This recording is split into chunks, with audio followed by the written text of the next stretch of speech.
High বন্ধুরা, আজকে বানাবো ফুচকা। তার জন্য আমি পাঁপড়গুলো ভেজে নিচ্ছি। আজ একটু অন্য ধরনের ফুচকাটা বানাবো। আজ আলু দেবো না, আমি বানাবো ঘুগনি ফুচকা।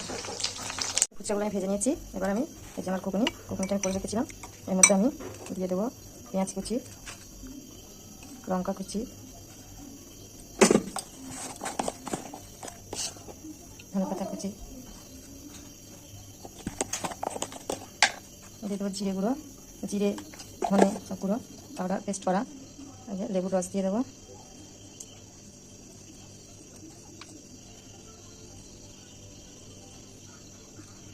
রস দিয়ে এটা মাখিয়ে নেবো।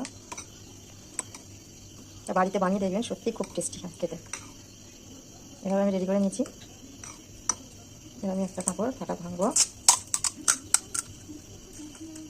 এভাবে দেবো।